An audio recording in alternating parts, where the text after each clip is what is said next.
हाँ जी, hello student, welcome back to Kartik institution.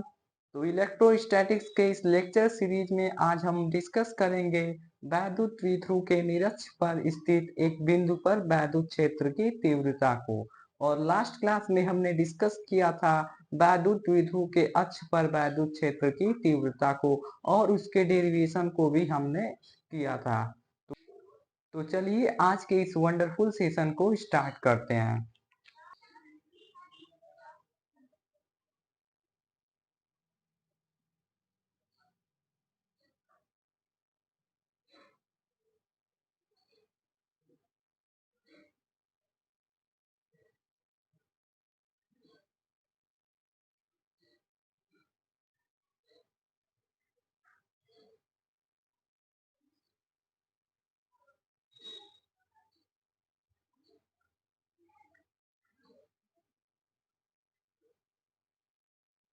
ये है आपका वैद्युत द्विध्रुव, और दोनों आवेशों को मिलाने वाली रेखा को हम लोग अक्ष बोलते हैं। और निरक्ष होता है,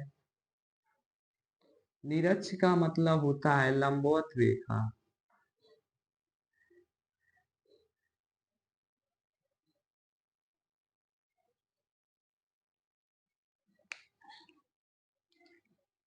ये आपका अक्ष है, ये आपका निरक्ष है। ये आपका अक्ष है और ये आपका निरक्ष है। और इस वैद्युत द्विध्रुव के सेंटर ओ से स्मॉल आर दूरी पे हमें एक बिंदु दिया है जहाँ पे वैद्युत क्षेत्र की तीव्रता को निकालना है।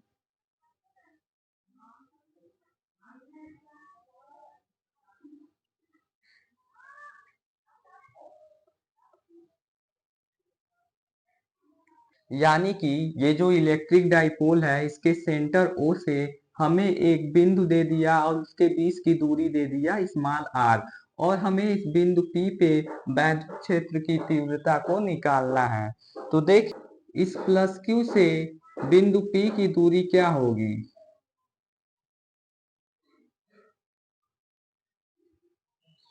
तो देखें,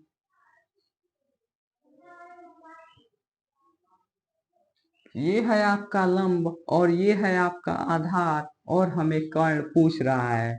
और कर्ण इक्वल टू होता है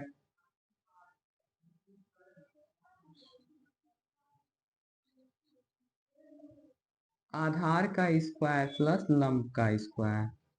तो इस हिसाब से आधार इक्वल टू दिया है हमारा एल, तो होगा एल का स्क्वायर प्लस और लंब इक्वल टू आर, और आर का स्क्वायर।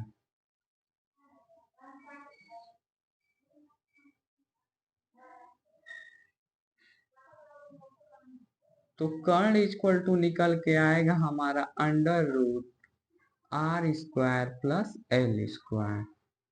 यानी कि इस प्लस क्यू से बिंदु पी की दूरी होगी under root R square plus L square. ठीक ऐसे ही इस माइनस क्यू से बिंदु पी की दूरी भी होगी R square plus L square, दोनों सेम है।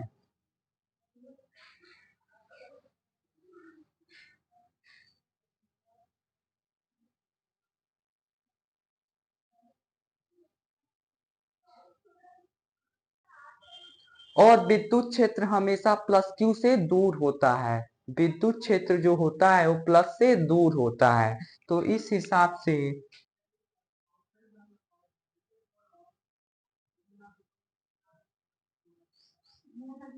ई प्लस क्यू, इस हिसाब से ये विद्युत क्षेत्र आया प्लस क्यू के कारण। और माइनस क्यू के कारण विद्युत क्षेत्र सदैव उसकी तरफ होता है। तो ये विद्युत क्षेत्र आया माइनस क्यू के कारण। इसमें पूरा वेक्टर का खेल चलेगा। यानी कि देखें, और एकांतर कोण के हिसाब से यदि ये एंगल थीटा होगा,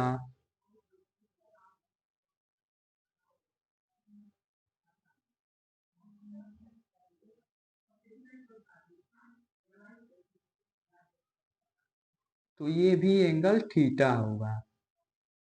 एकांतर कोण के हिसाब से यदि ये एंगल थीटा तो ये भी थीटा होगा, और डिवीजन बराबर हो रहा है इसलिए ये भी थीटा होगा।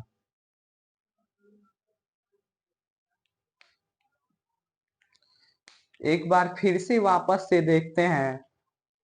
हमें एक वैद्युत द्विध्रुव दिया गया और इस वैद्युत द्विध्रुव के सेंटर O से स्मॉल r दूरी पे एक बिंदु P था जहां हमें वैद्युत क्षेत्र की तीव्रता को निकालना था। तो हमने पहले प्लस Q से बिंदु P की दूरी निकाला, कर्ण स्क्वायर इक्वल टू आधार स्क्वायर प्लस लंब स्क्वायर से, और ठीक माइनस Q से भी बिंदु P की दूरी सेम आई। और हम लोगों ने ये पढ़ के आया है कि विद्युत क्षेत्र हमेशा प्लस क्यू से दूर होता है, तो ये हमारा विद्युत क्षेत्र आया प्लस क्यू के कारण। और ठीक माइनस क्यू के कारण जो विद्युत क्षेत्र होता है वो सदैव उसकी तरफ होता है, तो ये जो विद्युत क्षेत्र आएगा वो माइनस क्यू के कारण आएगा। अब हमने इस एंगल को थीटा ले लिया। जब ये एंगल थीटा होगा तो एकांतर कोण के हिसाब से ये भी एंगल थीटा, और डिवीजन बराबर हो रहा है इसलिए ये भी एंगल थीटा होगा। अब आपको घटक करना है। क्या आपको घटक करने आता है? घटक कैसे करते हैं? जैसे ये आपका वेक्टर ए है,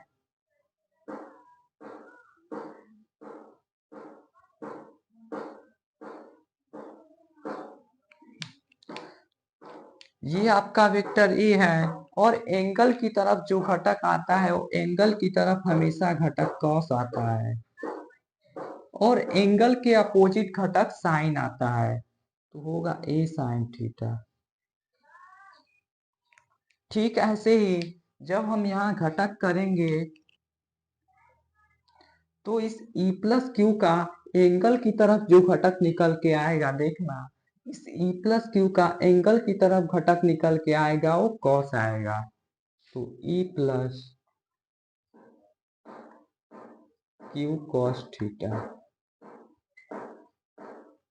ठीक ऐसे ही जो ये E माइनस क्यू है, इस E माइनस क्यू का एंगल की तरफ घटक निकल के आएगा E minus Q cos theta.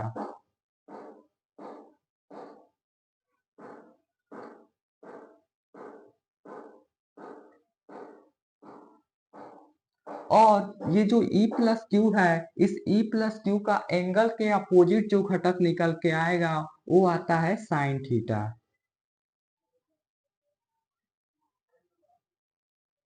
तो होगा E प्लस क्यू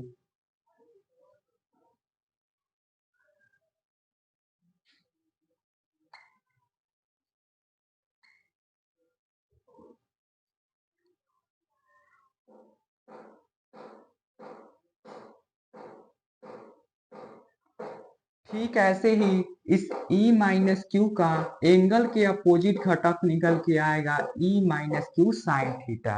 जैसे हमारा E प्लस क्यू का एंगल के अपोजिट घटक निकल के आया है E plus Q sine theta, ठीक ऐसे ही इस E माइनस क्यू का एंगल के अपोजिट घटक निकल के आएगा E minus Q sine theta.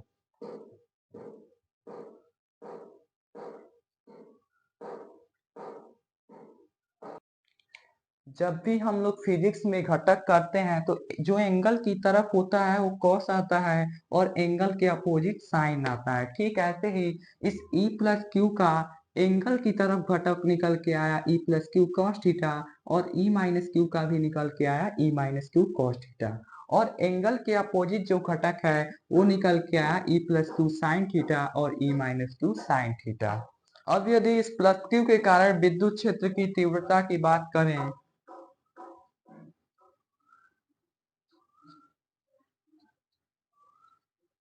Plus Q के कारण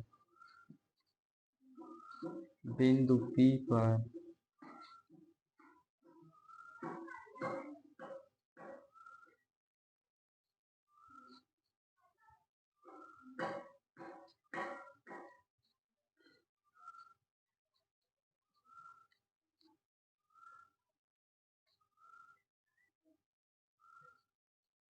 तो हमारा विद्युत क्षेत्र की तीव्रता निकल के आएगी K क्यू अपान R square plus L square.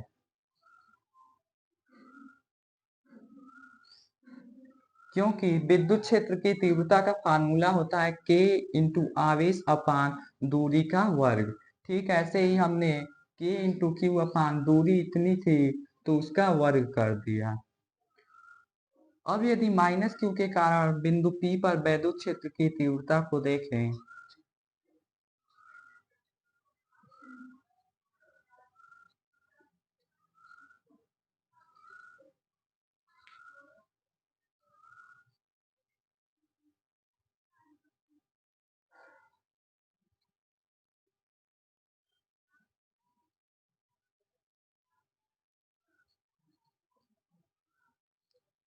तो E equal to K Q अपान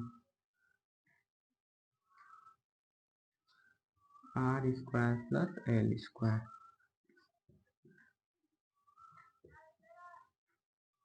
अब यदि प्लस क्यू के कारण विद्युत क्षेत्र को देखें और माइनस क्यू के कारण विद्युत क्षेत्र को देखें तो दोनों का मान बिंदु P पर बराबर आ रहा है। इसका भी K Q upon R square plus L square और इसका भी K Q upon R square plus L square, यानी कि दोनों मान बराबर हैं। और जब दोनों मान बिंदु P पर बराबर हैं इस हिसाब से हमारा घटक E plus Q sine theta और E minus Q sine theta भी बराबर होंगे। क्योंकि ये दोनों घटक इक्वल एंड अपोजिट है, इसलिए ये एक दूसरे को कैंसल कर देंगे। जब भी कोई ये हमारा वेक्टर A है और ये हमारा वेक्टर B है। हम लोग वेक्टर में पढ़ते हैं कि यदि कोई भी दो वेक्टर बराबर व विपरीत होते हैं तो वे एक दूसरे को कैंसल कर देते हैं। इस हिसाब से E plus Q sine theta और E minus Q sine theta भी एक दूसरे को कैंसल कर देंगे, यानी कि एक दूसरे को निरस्त कर देंगे। और जब एक दूसरे को निरस्त कर देंगे तो हमारा बस बचेगा E plus Q cos theta और E minus Q cos theta, और ये दोनों एक ही दिशा में है, इसलिए इनका परिणामी निकल के आएगा E plus Q cos theta plus E minus Q cos theta. और E plus Q cos theta और E minus Q cos theta भी बराबर है। बिंदु P पर दोनों का मान सेम आ रहा है, इसलिए हम इसे E net equal to 2 E plus Q cos theta लिख सकते हैं। आप इसे 2E minus Q cos theta भी लिख सकते हैं, क्योंकि दोनों का मान सेम है, दोनों का मान इक्वल है। तो E नेट इक्वल टू आएगा 2 और E की वैल्यू दिया है K Q upon R square plus L square. अब ये हमारा कॉस थीटा बच गया, तो देखें कॉस थीटा इक्वल टू होता है आधार बटे कर्ण। तो ये है हमारा आधार L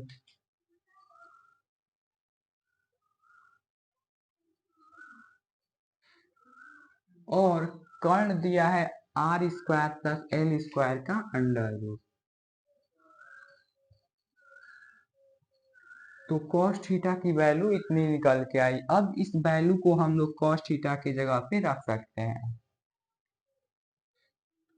तो L upon R square plus L square. और जब भी कोई चीज अंडर रूट में हो तो हम लोग उसे 1/2 लिख सकते हैं। तो ठीक ऐसे ही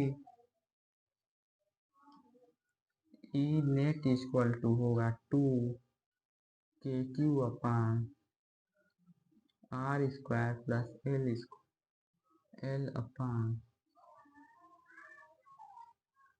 are square plus L square का 1/2।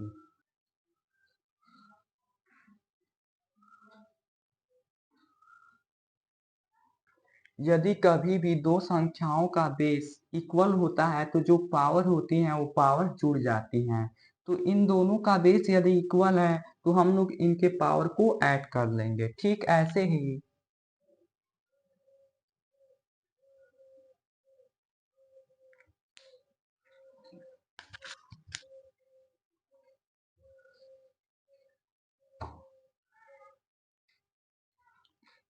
ऐसे ही यदि आप इसको देखें तो इसका बेस और इसका बेस समान है, तो इसका मतलब जो पावर है वो ऐड हो जाएंगे। तो ई नेट इक्वल टू होगा 2 KQ upon R square plus L square 1+1/2।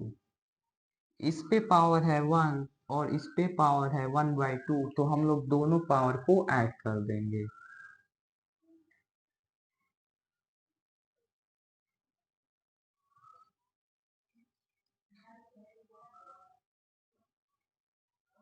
और हम लोग ये पिछले क्लास में पढ़ के आए हैं कि P इक्वल टू होता है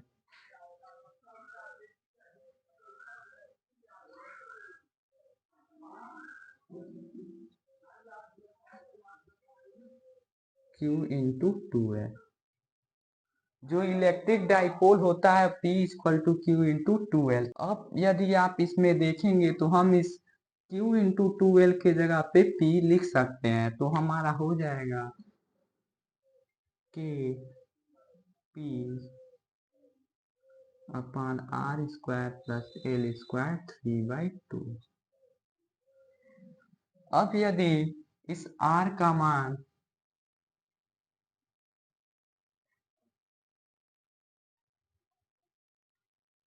बहुत बड़ा है L से, तो हम लोग इस L को नगण्य मान लेते हैं।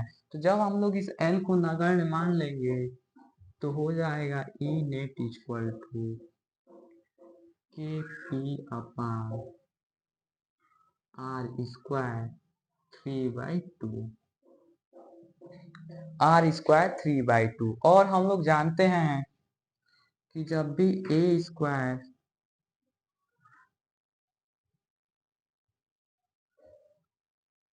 और हम लोग ये जानते हैं कि जब भी ऐसी कोई चीज होती है तो उसके पावर को हम लोग इंटू कर देते हैं, और जब इसके पावर को इंटू करेंगे तो ये कैंसल हो जाएगा और निकल के आएगा ए। ठीक ऐसे ही हमारा यहाँ ई नेट इक्वल टू आएगा K P upon R cube.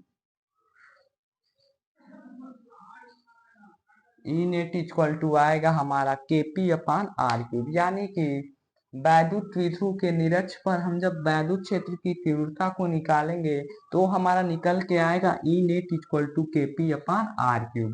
और जब हम लोगों ने अक्ष पे इसी वैल्यू को निकाला था तो वो आया था ई नेट इक्वल टू के 2p अपॉन आर क्यूब। तो आज के लिए बस इतना ही। अब मिलते हैं नेक्स्ट वीडियो में, तब तक के लिए थैंक यू।